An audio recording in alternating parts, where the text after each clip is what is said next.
Bonjour, nous sommes le dimanche 21 juillet 2024 et nous allons parler du Proche-Orient et des représailles d'Israël ainsi que du Royaume-Uni et des États-Unis.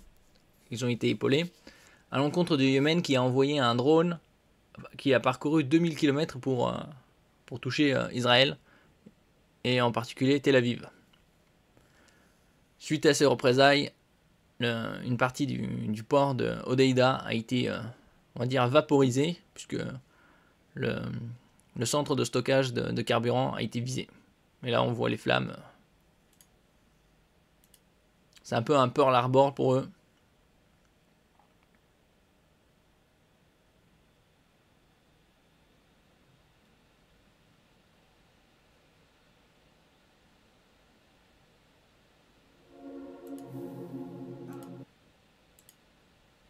Israélienne au Yémen, 3 morts et 87 blessés. Le point sur la situation, les frappes auraient touché des installations de stockage de carburant au lendemain d'une attaque de drone sur Israël revendiquée par les Houthis. 3 morts seulement, ça semble assez improbable vu les dégâts, mais pourquoi pas. Hein. Des avions de combat israéliens ont mené ce samedi 20 juillet des frappes sur des cibles des rebelles Houthis à Hodeïda au Yémen, provoquant un énorme incendie, au lendemain d'une attaque de drone meurtrière contre Tel Aviv menée par ces insurgés. Il s'agit des premières frappes annoncées par Israël contre le Yémen, pays en guerre où les Houthis, disant agir en solidarité avec les Palestiniens de Gaza, mènent depuis plusieurs mois des attaques contre des navires présentés comme liés à Israël, en mer Rouge et dans le golfe d'Aden. Il y a peu de temps, des avions de combat israéliens ont frappé des cibles militaires du régime terroriste Houthi dans la région du port de Hodeïda au Yémen, en réponse aux centaines d'attaques menées contre l'État d'Israël, par ces rebelles soutenus par l'Iran ces derniers mois, a indiqué l'armée dans un communiqué. Les rebelles Houthis ont affirmé dimanche que les frappes israéliennes au Yémen avaient fait 3 morts et plus de 80 blessés, selon leur agence de presse. Le bilan des victimes de l'attaque israélienne sur Hodeïda est de 3 martyrs tués et 87 blessés, a indiqué l'agence de presse Saba, dirigée par les rebelles Houthis, citant leur ministère de la Santé. Des avions de combat israéliens ont bombardé samedi le port d'Hodeïda tenu par les Houthis, provoquant un énorme incendie. L'armée israélienne a indiqué dimanche avoir intercepté un missile venant du Yémen, qui s'approchait d'Israël, au lendemain d'un raid israélien au Yémen ayant fait 3 morts et plus de 80 blessés. Il n'est pas entré en territoire israélien. Les sirènes ont été déclenchées en raison de la possibilité de chute d'éclats. L'incident est terminé, a précisé l'armée dans un communiqué.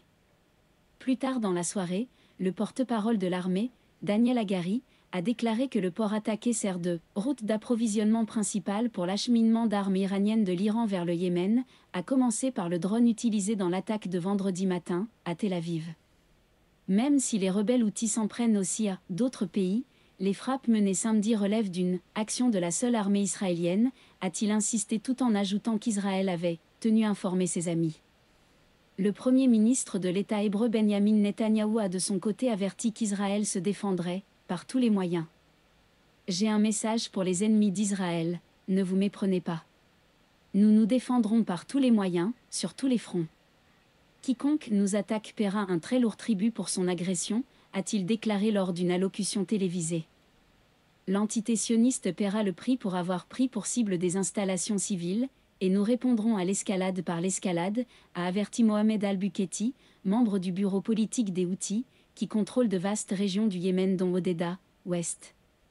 Dans une déclaration sur les réseaux sociaux, un haut responsable des Houthis, Mohamed Abdel Salam, a dénoncé une agression brutale d'Israël contre le port stratégique de Hodeïda. Selon lui, l'attaque a visé des installations de stockage de carburant et une centrale électrique à Hodeïda pour faire pression sur le Yémen pour qu'il cesse de soutenir les Palestiniens. Les raids de l'ennemi ont fait des victimes, a dit le ministère de la Santé des Houthis, sans indiquer de bilan précis. La chaîne de télévision Al-Masira a diffusé des images de Yéménites recevant, selon elle, des soins dans les hôpitaux après les frappes. Plusieurs d'entre eux ont des bandages et sont allongés sur des civières. Un homme interrogé par la chaîne a dit que de nombreux blessés étaient des employés du port. Les frappes ont provoqué un énorme incendie qui a ravagé le port, recouvert d'une imposante colonne de fumée noire, selon des images d'Al-Masira. Les équipes de défense civile et les pompiers tentent d'éteindre l'incendie qui brûle dans les réservoirs de pétrole du port. Nous reconnaissons pleinement le droit d'Israël à l'autodéfense, a affirmé un porte-parole du Conseil de sécurité nationale américain, soulignant que les États-Unis, alliés d'Israël, n'étaient pas impliqués dans les frappes sur Hodeidah. Le commandement militaire américain pour le Moyen-Orient, CENTCOM, a toutefois annoncé samedi avoir détruit un drone-outil dans les dernières 24 heures au-dessus de la mer Rouge. L'Arabie saoudite, qui appuie le gouvernement yéménite face aux rebelles depuis 2015 mais tente depuis 2023 de mettre fin au conflit, a également assuré dimanche n'avoir aucun lien avec cet assaut, ajoutant que le Royaume ne permettra pas que son espace aérien soit infiltré par quelque parti que ce soit. Vendredi, une attaque de drone menée par les Houthis a fait un mort à Tel Aviv après avoir déjoué le système de défense israélien, en pleine guerre à Gaza entre Israël et le Hamas déclenchée par une attaque sans précédent du mouvement islamiste contre le sol israélien le 7 octobre. Le sang des citoyens israéliens a un prix, a asséné après l'attaque le ministre israélien de la Défense Yoav Gallant, en menaçant de représailles les Houthis. Cela a été clairement démontré au Liban, à Gaza, au Yémen et dans d'autres endroits, s'ils osent nous attaquer, le résultat sera le même, a-t-il dit. Les Houthis ont menacé de faire de Tel Aviv une cible principale de futures attaques qui atteindront, en profondeur, le territoire israélien. Ces rebelles mènent depuis novembre des attaques contre des navires marchands présentés comme liés à Israël, en mer Rouge et dans le golfe d'Aden, des zones maritimes essentielles pour le commerce mondial. Ces derniers mois, ils ont aussi revendiqué plusieurs attaques visant la ville israélienne d'Ela, sur la mer Rouge, mais la grande majorité des projectiles ont été interceptés.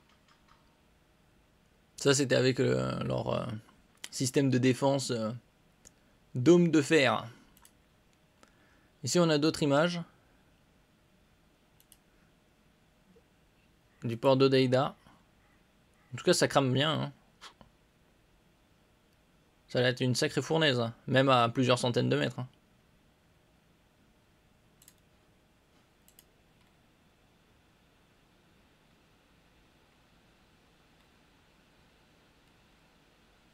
Bon, ils sont sur plusieurs fronts là, Israël.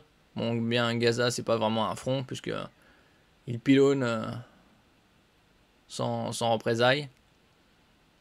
Ils ont un peu de conflit au nord avec le Liban, le Hezbollah, et au sud avec le Yémen. Après, si l'Iran s'y met aussi, comme il avait balancé quelques centaines de drones, enfin c'était juste une petite démonstration pour passer le temps. Hein.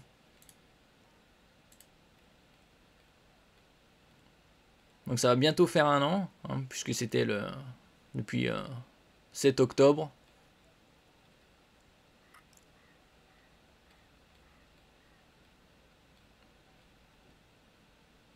Donc c'est assez curieux quand même que les Américains qui sont dans la région et ainsi que les Britanniques et pas mal d'autres forces européennes, on va dire de l'OTAN entre autres, ou certains membres de l'OTAN, n'aient pas mis un terme au problème de la région avec ces rebelles Houthis.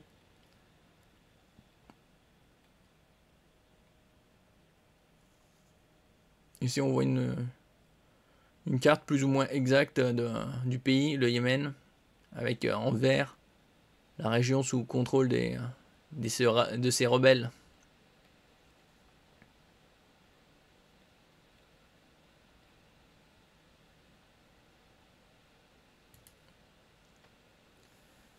Merci pour votre écoute. N'oubliez pas de mettre un j'aime, un commentaire, de partager et de vous abonner à la chaîne. À la prochaine fois.